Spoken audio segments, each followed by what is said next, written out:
Hi friends, welcome to our channel. This is Ravi. ఈరోజు NICL Prim's analyse అయితే చూద్దాం.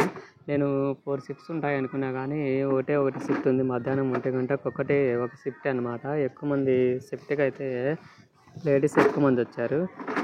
Exam level వచ్చేసి easy to moderate ఉంది. అంత డిఫికల్ట్ లేదు, అంత ఈజీ లేదు. కరెక్ట్ టైం సేవ్ చేసుకునేంత టైం కూడా లేదు. మనమైతే ఇంగ్లీష్ సెక్షన్ చూద్దాం. ఫస్ట్ ఇంగ్లీష్ అయితే ఈజీ ఉందన్నమాట. Quant easy to moderate, reasoning వచ్చేసి easy to moderate. Next shift రాసేటోళ్ళు ఎవరు లేరు. ఇప్పుడు ఒక షిఫ్ట్ అయిపోయింది, ఇంకా లేదనమాట. ఈరోజు ఓన్లీ సింగిల్ షిఫ్ట్ అనమాట. ఇది విజయవాడ సెంటర్ ఒక్కటే ఇచ్చాడు, ఇంకా చాలా దూరం వేసాడు. ఇంగ్లీష్ వచ్చేసి రీడింగ్ కాంప్రెషన్ వచ్చేసి డేటింగ్ యాప్స్ గురించి మొత్తం ఇచ్చాడు. మెన్స్ డేటింగ్ యాప్స్, పబ్కి పోయేది లేనిది అదంతా దాని గురించి మొత్తం ఒక 9 క్వశ్చన్స్ అయితే ఇచ్చాడు. సినోనిమ్స్, యాంటోనిమ్స్, రీప్లేస్ వర్డ్ ఒక 3 ఎన్నో ఇచ్చాడు. ఒకటి ఇటాలిక్ వర్డ్ ఉంది. ఇటాలిక్ వర్డ్ వచ్చేసి దాని మీనింగ్ అడిగాడు, కొన్ని సెంటెన్స్ అడిగాడు. ఇంకోటి మిస్పెల్ట్ వచ్చేసి ఒక 4 ఎన్నో ఇచ్చాడు. మిస్పెల్ట్లో అవి బోల్డ్ లెటర్స్లో ఇచ్చాడు మిస్పెల్ట్ అవి. దాంతో ఏమో కొంచెం డౌట్ అయింది. నెక్స్ట్ పెరసెస్ రిప్లేస్మెంట్ వచ్చేసి డిఫరెంట్ మీనింగ్ అనమాట. ఆ పెరసెస్ చేంజ్ చేసేది కాదు, ఆ పెరసెస్ ఇచ్చే దీని కింద 5 డిఫరెంట్ మీనింగ్స్ ఇచ్చాడు. నెక్స్ట్ వచ్చేసి సెంటెన్స్ రీఅరేంజ్మెంట్. సెంటెన్స్ రీఅరేంజ్మెంట్ ఈజీగానే ఉన్నాయి. ఈ యొక్క 4 ఎన్నో ఇచ్చాయి. కాబట్టి కొంచెం అర్థం చేసుకోవాలి, ఏది కరెక్ట్ ఏది రాంగ్ అనేది. ఎర్రర్స్ ఒక 4 ఇచ్చాడు. ఎర్రర్స్లో ఫ్రమ్ టు వస్తుంది, కానీ అక్రాస్ టు అని ఇచ్చాడు. ఆ 2 దాంట్లో కొంచెం డౌట్ ఉంది ఎర్రర్స్. మీలో ఎవరన్నా ఎగ్జామ్ రాసినట్లయితే కామెంట్ సెక్షన్లో మెన్షన్ చేయండి, మీరు ఎన్ని అటెంప్ట్ చేశారో, కట్ ఆఫ్ ఎంత ఉండొచ్చు అనేది. నేను ఎస్టిమేషన్ కట్ ఆఫ్ 75 అట్లా ఉంటుంది అనుకుంటున్నా. నెక్స్ట్ రీజనింగ్ సెక్షన్ అయితే నాకైతే టైం లేదు, అన్నీ కంటిన్యూస్గా చేసుకుంటూ పోయాను.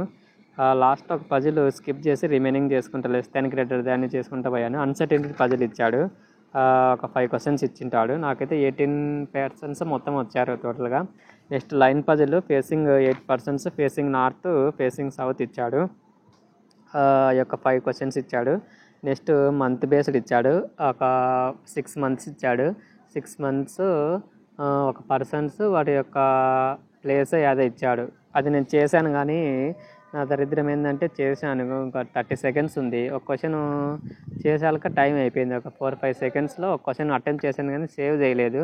అందుకని ఒక మార్కు లాస్ అయింది. పజిల్ ఏమో వచ్చింది, కానీ లాస్ట్ 2 మినిట్స్లో చేశాను. పజిల్ అయితే వచ్చింది, కానీ టైం అయిపోయింది. ఇంకాడికి ఒక పేర్ నెంబర్ ఇచ్చాడు. ఒక నెంబర్ ఉంటుంది మామూలుగా, ఇక్కడ సపోజ్ ఇదే అనుకోండి, దీనికి పేర్ నెంబర్స్ ఇదొకటి.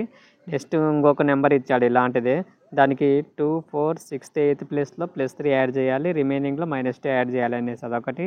నెక్స్ట్ మీనింగ్ఫుల్ వర్డ్ ఒకటి ఇచ్చాడు, అది ఎండింగ్లో ఎన్ని ఉండొద్దు అనేది అదొక మీనింగ్ఫుల్ వర్డ్. నేను అది పెట్టలేదన్నమాట, అది డౌట్ ఉండి పెట్టలేదు. నెక్స్ట్ స్టాక్ పజిల్ ఇచ్చాడు, ఒక 9 పర్సన్స్ 9 స్టాక్ పజిల్స్. అవి ఒక 2 నుంచి 3 పాసిబిలిటీస్ అయితే వేయాలి కంపల్సరీ. అది ఒక 5 క్వశ్చన్స్ ఇచ్చాడు. నెక్స్ట్ డైరెక్షన్స్, ఇవి డైరెక్షన్స్ 2-3 ఇచ్చాడు, ఎగ్జాక్ట్గా తెలియదు, 2 ఇచ్చాడు. ఇవి లెస్ దాన్ గ్రేటర్ దాన్ ఒక 5-4 ఇచ్చాడు. Next floor with flats, PQ flats 4 floors ఇచ్చాడు. 4 ఫ్లోర్స్ పర్సన్స్, డైరెక్ట్ పర్సన్స్ ఇచ్చాడు. ఫ్లాట్ P అండ్ Q ఒక 5 క్వశ్చన్స్ ఇచ్చాడు. రీజనింగ్ 30 to 25 to 30 వరకు చేయొచ్చు, 35 చేయడానికి ఛాన్స్ ఉండదు, ఎందుకంటే టైం అయిపోయింటుంది. ఇంకా టైం మిగిలిచ్చి సేవ్ చేసిన వాళ్ళేమో చెప్పలేను.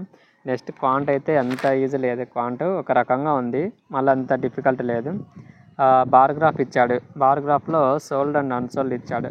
ఆడ వచ్చేసి లెఫ్ట్ అన్సోల్డ్ అని ఇచ్చాడు. రిమైనింగ్ మామూలుగా టోటల్ వాల్యూస్ ఇచ్చి లెఫ్ట్ అన్సోల్డ్ అని ఇచ్చాడు. అవి ఒక 6 క్వశ్చన్స్ ఏమి ఇచ్చాడు. 6 క్వశ్చన్స్ అవి ఈజీగా ఉంటాయి, దాంతో కొంచెం మోడరేట్గా ఉంటాయి ఒక 2. నెక్స్ట్ టేబుల్ DI ఇచ్చాడు. ఫిమేల్స్ ఇచ్చాడు. ఇవి ఎగ్జాక్ట్ వాల్యూస్ కాదు, నేను ఓన్లీ అప్రాక్సిమేషన్గా వేశాను. ఫిమేల్స్లో ఇట్లా వాల్యూస్ ఇచ్చి male fraction out of the total male plus ఫిమేల్స్లో మేల్ ఫ్రాక్షన్ ఇచ్చాడు. కాబట్టి 2 అనేది మేల్ ఫ్రాక్షన్ అయితే 5 అనేది టోటల్ అవుతుంది. రిమైనింగ్ 3 పార్ట్స్ వచ్చేసి 560కి, ఒకటి గాలికి పడుతుంది, 560కి ఈక్వల్ అవుతుంది. అది నాకు కొంచెం 2-3 మినిట్స్ అర్థం కాలేదు.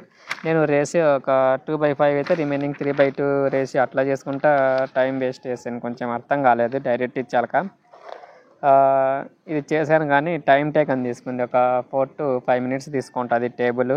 ఇలా టైం సేవ్ అయింటే రిమైనింగ్ చేసేటోన్ని. అప్రాక్సిమేషన్ చేశాను. అప్రాక్సిమేషన్ ఈజీగానే ఉన్నాయి. అవి ఒక 5. నెక్స్ట్ నెంబర్ సిరీస్ ఒక 5 నెంబర్ సిరీస్ ఈజీగా ఉన్నాయి. నెక్స్ట్ క్యాస్లెట్ ఉందండి, ఇది నేను అసలు చూడలేదు.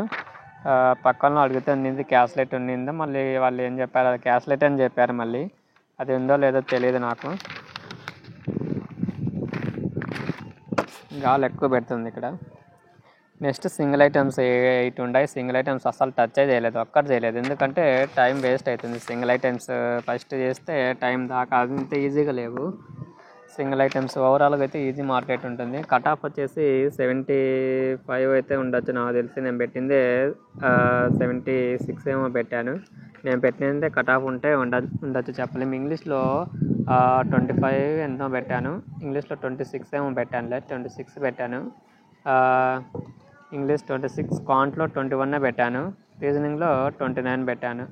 రీజనింగ్లో ఒక 1 minute 2 minutes ఉన్నా కానీ నేను 5 పెట్టేటోని, కాబట్టి టైం సరిపోలేదు నాకు. ఇంకా రీజనింగ్లో కాంట్ 21 పెట్టగలను. కానీ ఇక్కడ టేబుల్ డిఐలో కొంచెం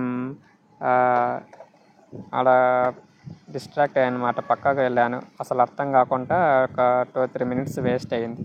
లేదంటే సింగిల్ ఐటమ్స్ కానీ ఏవైనా కానీ చేసేటోని ఒక 25 వరకు. ఇదైతే ఎన్ఎస్ఎల్. మీరు ఎవరైనా ఎగ్జామ్ రాసినట్లయితే కామెంట్ సెక్షన్లో మెన్షన్ చేయండి ఎన్ని అటెంప్ట్ చేశారో. కట్ ఆఫ్ అయితే మళ్ళీ చూద్దాం. ఇది 50-50 ఛాన్స్, మేబీ క్వాలిఫై అయితే అవ్వచ్చు, లేదంటే లేదు. ఎందుకంటే కట్ ఆఫ్ లాస్ట్ ఇయర్ 79.5 ఉన్నింది. ఇయర్ ఒకవేళ ఎక్కువ ఉంటే ఇంకా మన ఎత్తిపోయినట్టే. అసలు 75 ఉన్నా కానీ క్వాలిఫై కాను. ఎందుకంటే మనం కరెక్ట్ పెట్టినవి అక్కడేసి ఉండవు. కనీసం 1-2 ఏడవ సాట ఊసిపోతాయి అన్నమాట. మేబీ కట్ ఆఫ్ తగ్గితే చెప్పలేము. ఎన్ఎస్సిఎల్ ఒక 65 కానీ 60-65 ఉంటే చెప్పలేము. అంత ఉండదు, మళ్ళీ అంత తక్కువ అయితే ఉండదు. కాబట్టి 75 కాడ ఉండొచ్చు అనుకుంటున్నాను నేనైతే కూడా.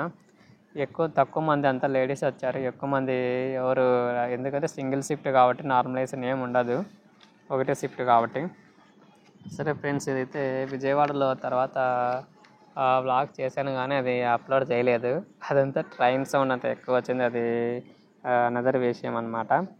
దర్శనానికి అయితే చాలా టైం పట్టలేదు, ఒక 20-30 minutes అయితే పట్టింది అంతే. పొద్దున్నే కోనేరులో స్నానం చేసి దర్శనానికి వెళ్ళాక బస్సులో వెళ్ళి ఫ్రీ బస్సులో వెళ్ళి కొండపైకి దర్శనానికి ఒక 1/2 hour 20 minutes పట్టింది అంతే. 20-30 minutes పట్టింది. మళ్ళీ ఫ్రీ బస్సులో వచ్చి మళ్ళీ ఎగ్జామ్ సెంటర్ కాడికి వచ్చాను. నేను టైం ఎక్కువ పడుతుందేమో అనుకున్నాను, ఏమంతే పీస్ఫుల్గానే జరిగింది అయితే. సరే ఫ్రెండ్స్, నెక్స్ట్ ఎస్పీఐపిఓ ఉంది. ఒక నెక్స్ట్ 10 daysలో ఎస్పీఐపిఓ ఉంటుంది. కావాలంటే దానికి ప్రిపేర్ కావచ్చు. ఇది మెయిన్స్కి ప్రిపేర్ కావాలంటే 50-50 ఛాన్సెస్ ఉంటాయి నాకు. నేను క్వాలిఫై అవుతుందో తెలియదు, అందుకే ఎస్పీఐపిఓ ప్రిపేర్ అయితే బెటరు. మెయిన్స్గా ఫిల్మ్స్తో పాటే మెయిన్స్ కూడా ప్రిపేర్ అవుతూ ఉండాలి. మెయిన్స్ క్వాలిఫై అయినప్పుడు చూద్దాంలే అనుకుంటే అప్పుడు అన్నీ బర్డన్ అవుతాయి అన్నమాట. జీకే కానీ ప్రాక్టీస్ చేయడం కానీ అవన్నీ చాలా బర్డన్ అవుతాయి. కాబట్టి మీలో జీకే కూడా అప్పుడప్పుడు మంత్లీవి అన్నీ కవర్ చేస్తూ మెయిన్స్వి ప్రాక్టీస్ చేస్తూ ఉండండి, ప్రిలిమ్సే కాకుండా. ఎస్పీఐపిఓ ప్రిలిమ్స్ కన్నా ఎస్పీఐపిఓ మెయిన్స్ కానీ ఐబీపీఎస్పిఓ మెయిన్స్వి బాగా ప్రాక్టీస్ చేస్తే ఎస్పీఐపిఓ ప్రిలిమ్స్కి ఈజీ అవుతాయి. సరే ఫ్రెండ్స్, ఇదైతే టోటల్ ఎన్ఏసిఎల్ అసిస్టెంట్స్, ఎన్ఏసిఎల్ ఏవో administrative officer films exam analysis. నేను ఫస్ట్ షిఫ్ట్ ఉందేమో అనుకుంటున్నా, కానీ ఫస్ట్ షిఫ్ట్ ఏపీపీఎస్సీది ఏదో ఎగ్జామ్ ఉంది 9:30 to 12 ఉన్నింది, కాబట్టి ఒక షిఫ్ట్ అనమాట. సరే ఫ్రెండ్స్, మీ వీడియో నచ్చినట్లయితే మీరు లైక్ చేయండి, షేర్ చేయండి, కామెంట్స్ చేయండి. అసలు ఈ మధ్య వీడియోస్ 1 hour 2 minutes కూడా అసలు చూడడం లేదు. అయినా కూడా నేను యూజ్ఫుల్ కాబట్టి యూజ్ఫుల్ వీడియోస్ ఎవరు చూడరు అనుకుంటా. ఇది మీకు యూజ్ఫుల్ అవుతుందని వీడియో చేస్తున్నాను, లేదంటే లేదు. సరే ఫ్రెండ్స్, నెక్స్ట్ వీడియోలో కానీ నెక్స్ట్ మాక్ టెస్ట్లో కానీ కలుద్దాం. Bye bye.